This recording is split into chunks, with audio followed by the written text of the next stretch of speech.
नमस्कार. रामकृष्ण हरी मंडळी, श्री स्वामी समर्थ.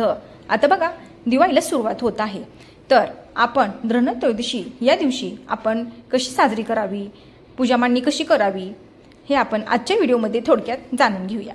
बघा, कोजागिरीचा आनंद मनात रेंगाळत असतानाच आपल्याला दिवाळीचे वेध लागतात. दिवाळी म्हणजे आनंदाचा क्षण. दिवाळीचा सण आश्विन वद्य त्रयोदशीपासून ते कार्तिक शुद्ध द्वितीयेपर्यंत 5 दिवस हा सण साजरा करतात. त्यात वसुबारस, धनत्रयोदशी, नरक चतुर्थी, लक्ष्मीपूजन, बलप्रतिपदा आणि भाऊबीज अशा 5 वेगवेगळ्या सणांचा समावेश झालेला असतो. दिवाळीचा पहिला दिवस म्हणजे धनत्रयोदशी. अश्विन कृष्ण त्रयोदशी या दिवसाला धनतेरस असे म्हणतात. या दिवशी संध्याकाळी धनाची व आयुर्वेदिक औषधांची पूजा करतात. या दिवशी एकत्र येऊन धन्वंतरी देवतेचे मनापासून स्मरण करावे. आयुर्वेदाचा अर्थ आयुचे म्हणजे मानव जीवनाचे ज्ञान असा आहे. भारतातील हे आयुर्विज्ञान सर्व जगात पसरले आहे. निरोगी माणसाच्या स्वस्थाचे व रोगी माणसास रोगमुक्त करणाऱ्या आयुर्वेदाच्या मूलभूत सिद्धांतांचे चिंतन आणि प्रचार होणे आवश्यक आहे. धनत्रयोदशीचा हा दिवस आणखी एका गोष्टीसाठी स्मृती म्हणून पाळला जातो. क्षीरसागराच्या मंथनातून 14 रत्ने बाहेर पडली. त्यात चंद्रमा थोरला भाऊ म्हणून धन्वंतरी हे 5वे रत्न बाहेर पडले. श्यामवर्ण, माथ्यावर मुकुट, डाव्या हातात कुंभ आणि उजव्या अभयकर म्हणून आश्वासन देत असलेली धन्वंतरींची मूर्ती आहे. याच्यामुळे आयुर्वेदाचा विकास झाला. म्हणून त्यांना आदिदेव, अमृत योनी, सुधापाणी अशी नावाने ओळखले जाते. यांच्यामुळे नाना औषधांचा विकास झाला. अनेक वनस्पतींचे औषधी तत्व देवांना समजले. भगवान विष्णूंच्या 24 अवतारात धन्वंतरींची गणना होते. आता बघा, पूजा मांडणी आपण साध्या पद्धतीने करतोय. या दिवशी धन्वंतरींचे पूजन करावे. धन्वंतरी ही आरोग्याची देवता आहे. धन्वंतरींचा फोटो मांडून पंचोपचार पूजा करावी व धन्वंतरी मंत्राचा 1 माळ जप करावा. धन्वंतरींच्या फोटोला फुलाचा हार घालावा व नैवेद्य दाखवावा. धन्वंतरींचे ध्यान मंत्र व जप हे सर्व संध्याकाळी करावे. धन्वंतरींच्या उपासनेबरोबरच घरगुती आयुर्वेदिक ग्रंथाचे वाचन करावे व दीर्घायुष्य आरोग्य यासाठी प्रार्थना करावी. आता बघा, तुमच्याकडे जर धन्वंतरी देवांचा फोटो असेल तर तुम्ही तो मांडू शकता. आता बघा, माझ्याकडे हा फोटो आहे, तर मी हा स्वच्छ पुसून घेतलेला आहे. पंचोपचार पूजा करावी. सर्वप्रथम पूजा मांडणी करताना काय करायचं आहे बघा, पूजेची जागा स्वच्छ पुसून घ्यावी. त्याच्यात थोडीशी रांगोळी काढावी आणि त्यानंतर तो फोटो तिथे मांडावा. फोटो मांडल्यानंतर आपल्याला दीप प्रज्वलित करायचा आहे. दीप प्रज्वलित करताना तुम्हाला थोडंसं तांदळाचं आसन द्यायचं आहे आणि त्यानंतर दीप प्रज्वलित करायचं आहे. तुमच्याकडे जर लक्ष्मीची मूर्ती असेल तर तुम्ही मूर्तीसुद्धा इथे ठेवू शकता. आता बघा, माझ्याकडे ह्या बाजारातून आणलेल्या छोट्या वाट्या आहेत, तर मी ते मांडून घेत आहे. थोडक्यात म्हणजे आपण संक्रांतीला जी संक्रांत घेतो ना तशीच असते ती, पण ती थोडी सजवलेली असते. तर ही अशी आहे. तर त्याच्यात तुम्हाला 5 प्रकारचे धान्य भरून ठेवायचे आहेत. तर तुम्ही काय ठेवू शकता, गहू, बाजरी, ज्वारी, कडधान्य भरू शकता, वटाणे, हरभरे अशा पद्धतीने तुम्हाला भरून घ्यायचे आहेत.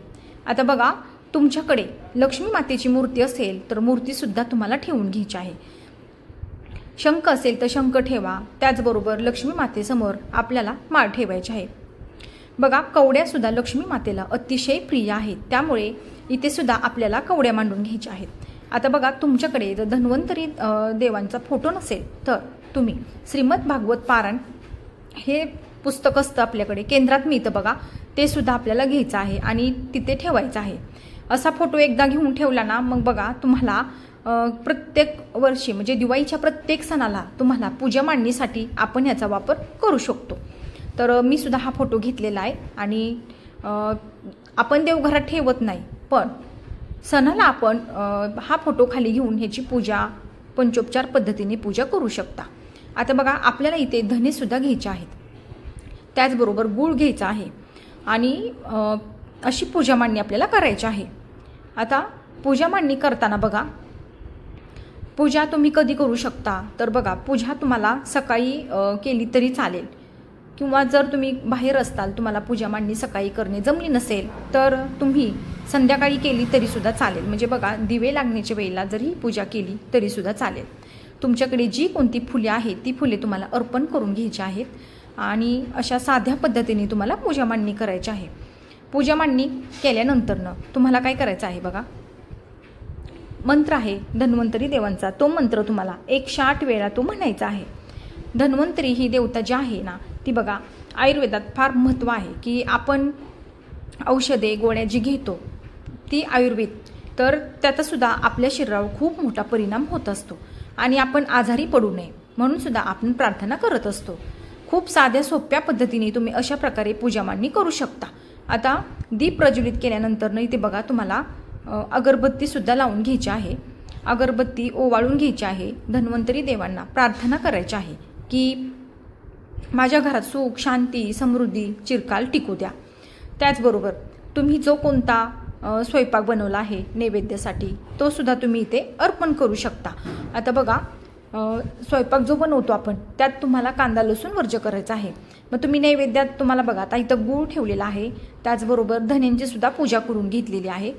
तर तुम्ही खडी साखर किंवा साखर गूळ दूध अशा प्रकारे नैवेद्य तुम्ही ठेवू शकता. दिवाळीचा सण हा असा आहे बघा, आपण जे काही उपाय करतो का नाही ते आपल्याला वर्षातून एकदाच करता येतात. मग बघा, धन्वंतरी देवांची पूजासुद्धा आपण दररोज करत नाही, आपण फक्त ही पूजा दिवाळीतच एकदा करत असतो. त्यामुळे हा फोटो तुमच्याकडे असणे गरजेचे आहे.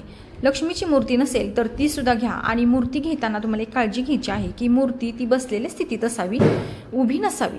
तर अशी मूर्ती तुम्हाला घ्यायची आहे. मूर्ती घेतल्यानंतरनं या मूर्तीला अभिषेक घालता येत नाही, तर फक्त स्वच्छ पुसून घेता येते, वल्या फडक्यांनी सुद्धा पुसता येते. फोटोसुद्धा बघा, धन्वंतरी देवांचा जो फोटो आहे तो सुद्धा स्वच्छ फडक्याने पुसून घेतलेला होता. अशा फोटोंना आपल्याला अभिषेक वगैरे घालता येत नाही. तर बाजारात बघा तुम्हालाही एक 30 ते 35 रुपयापर्यंत हा फोटो आरामात मिळून जाईल. मी सुद्धा बाजारातूनच घेतलेला आहे. तर अशा प्रकारे तुम्ही धन्वंतरी देवांची पूजा करू शकता. खूप साध्या आणि सोप्या पद्धतीने आपल्याला अशी पूजा मांडणी करायची आहे. आणि बघा, ज्यावेळेस आपण पूजा मांडणी करतो त्यात तुम्हाला हळकुंड सुद्धा ठेवायचं आहे. मी ते हळकुंड सुद्धा ठेवलेले आहेत.